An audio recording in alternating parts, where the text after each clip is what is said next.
Hello and welcome back to the Lounge Pokemon Draft League Season 1 Battle Breakdown, the series where we briefly dissect and discuss the battles from each week, featuring and pointing out any highlights, upsets, or major plays made during these games. This is Kyle from Team Watif, and today we'll be watching a Week 6 matchup between Josh and Eric. Eric has specifically said on Battle Night that he didn't have time to make a team specific for Josh, but this is the first time that we're seeing the Basculin, I believe. So, I don't know how much of the truth he's telling on that one. Josh did have a team prepared for Eric, and Eric has had a little bit of trouble during the past few weeks. He's had some close games, a few losses. Josh started out with a win, Week 1, but he hasn't gotten one since. We'll see how this battle goes. And it starts out with Eric's signature Pokemon, the Iron Hands, good old Big Yellow, against Josh's Florges. We got a physical attacker versus a special attacker. Eric wants none of that and brings in Corviknight, revealing a Pressure, which is interesting instead of the Mirror Armor. And Josh starts setting up right away. Maybe he's seen my battles where I've had a lot of success with setup Pokemon. But it is not the best matchup against this Corviknight though. And Josh recognizes that and switches out.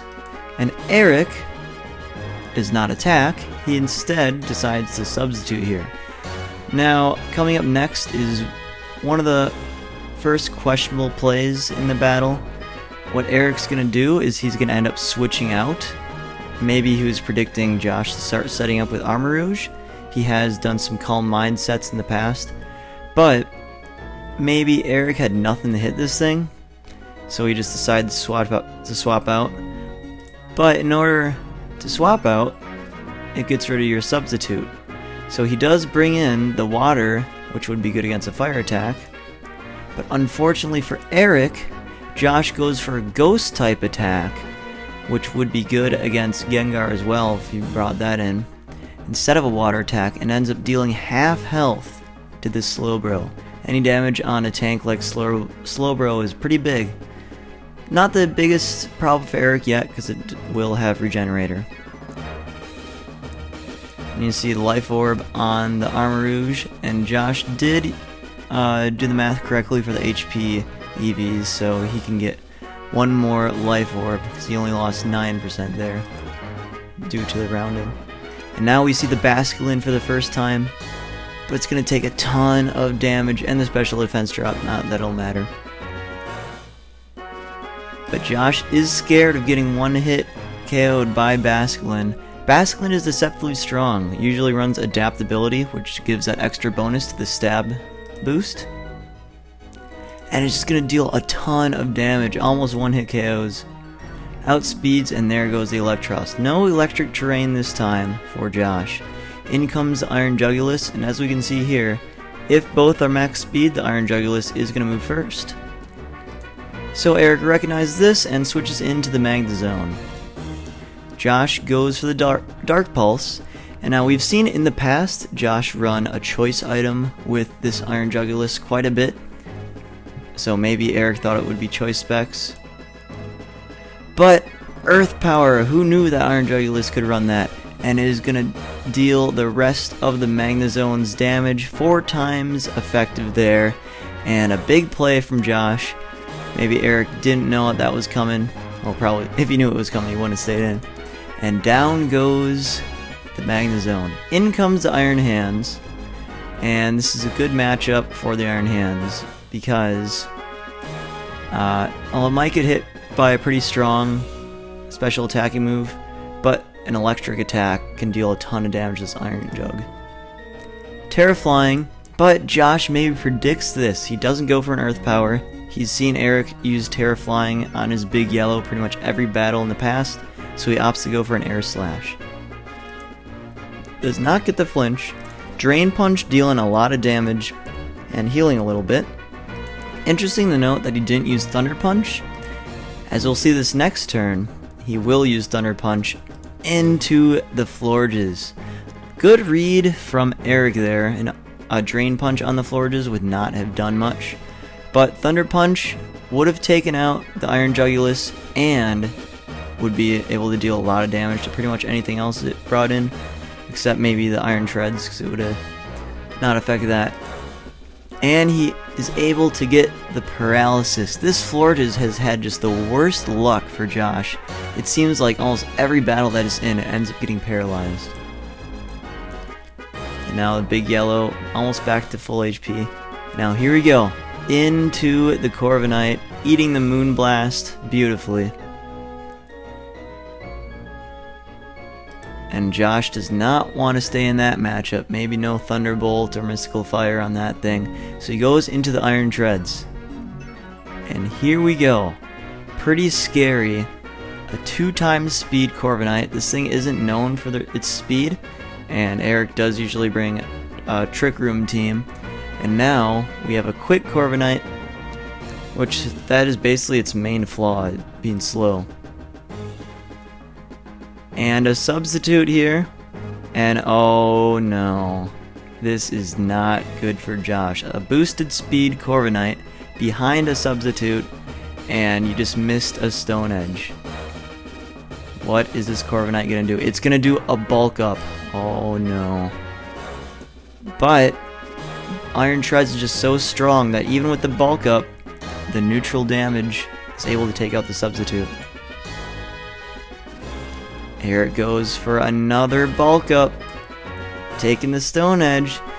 Now, I don't know how many of you guys know about mythology. You've probably all heard of Icarus before. Icarus got the wings. I believe his father told him, don't fly too close to the sun, because the wax will melt and you'll fall. Eric is Icarus. Or maybe the Corviknight is Icarus. He's got the wings. He's flying pretty close to the sun right now. I did some calcs with a +2 attack, best case scenario for Eric, with max attack Corviknight and no defense Iron Treads. We don't see what attacking move he has yet. If it was Iron Head, it's only dealing 26 to 31%. If it's Body Press, it's dealing 44 to 52%.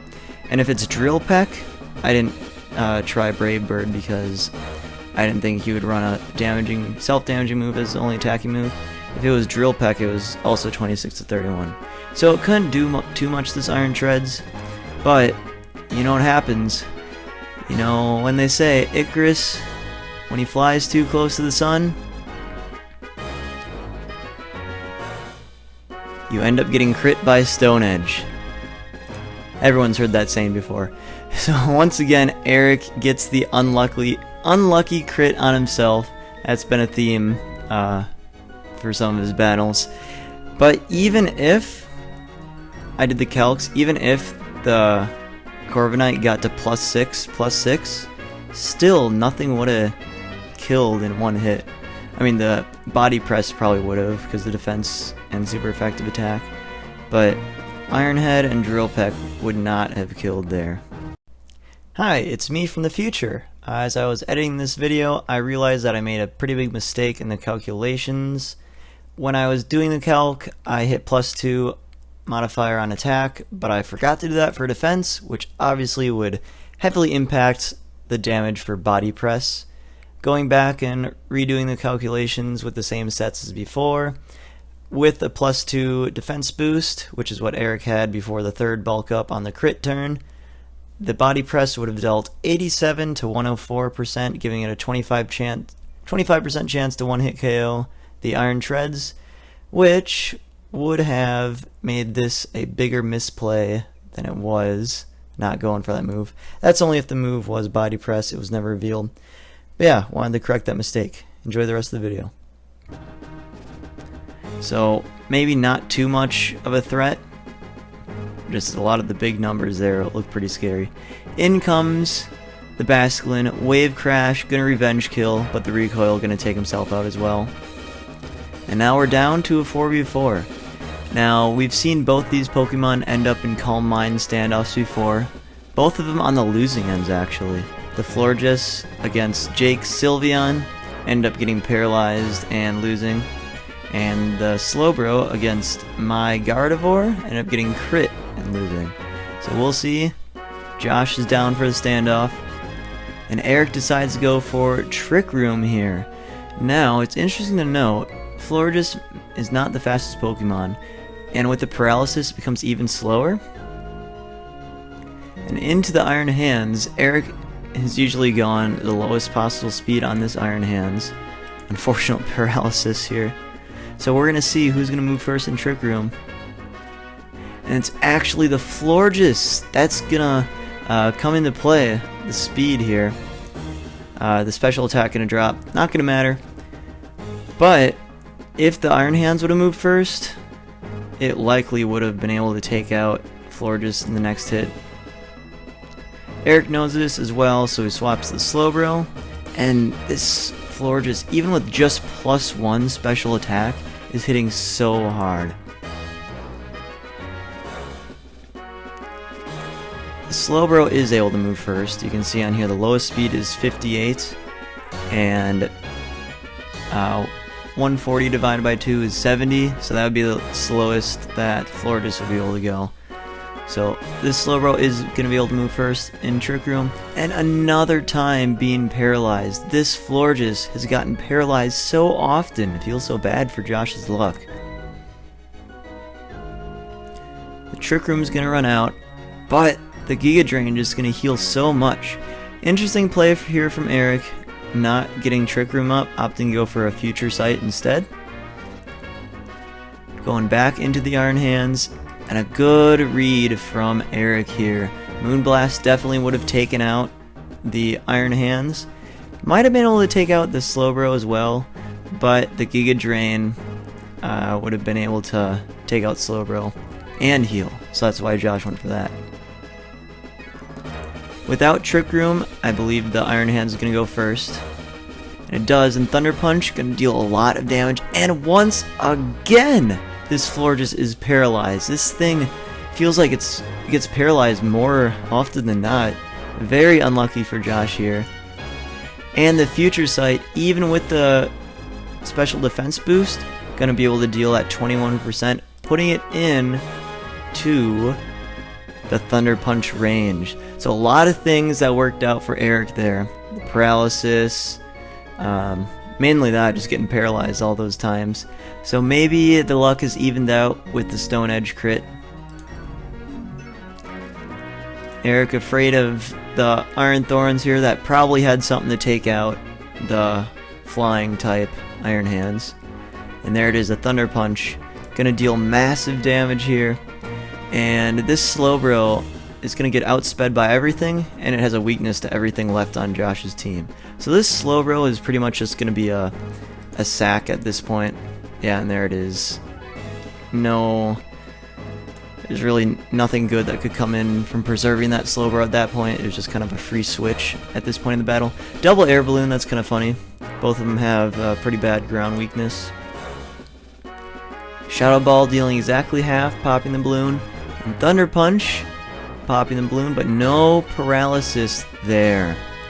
So Josh got paralyzed a lot, but did not inflict paralysis with his Thunder Punch. And that's going to finish off the Iron Thorns there. And Josh bringing in the Iron Jugulus. Now keep in mind what I said at the beginning with Eric not tailoring his team to Josh. Could have been just specific Pokemon, because as we can see, 350 is max speed for Gengar, and 346 is the max speed for Iron Jugulus. So if they're both running max speed, Gengar is going to be able to move first. Unfortunately for Eric, that is not the case, and the Iron Jug is going to be able to move first, taking out the Gengar, and now all we have left is the low HP Iron Hands, and he gets the flinch too, just insult to injury. Even if he didn't get the flinch and he was somehow able to take out the Iron Jugulus, I believe a Thunder Punch would have been able to do the trick. Anything from the Armarouge would have been able to revenge kill at that point. Josh, just for fun, switching into the Armarouge, and Eric goes for Earthquake, predicting this somehow? I don't know, man. The unnecessary reads that some of our players do that end up working just make my day. I mean, you could pretty much do anything at this point if you're Eric, and the battle's pretty much lost, but Why not end it sending a message with that earthquake? Weak armor gonna proc, doesn't matter, gonna outspeed anyway. And Psychic able to finish out that battle. And there it is, the life orb still surviving. Josh with the math there, back at the 1%. So pretty good win from Josh. A few unfortunate moments on each side. Definitely the Stone Edge crit was big, taking out that really bulky Corviknight with the agility boost as well. A lot of unfortunate paralyses from Josh, but that didn't stop him, and he was able to take this win on Eric. Now, Eric started out this season as one of the higher players. A lot of us were thinking that it was going to be him and Jake are the top two big dogs.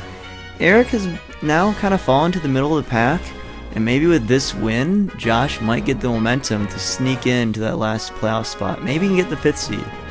Playoffs are coming up soon. This is week 6. You'll see the rest of the week 6 battles pretty quickly upload onto the channel. Then we only got week 7, 8, and 9 left in the regular season. Stay tuned, and we'll see if your favorite players will be able to make it to the playoffs. Thank you for watching. Make sure to like and subscribe.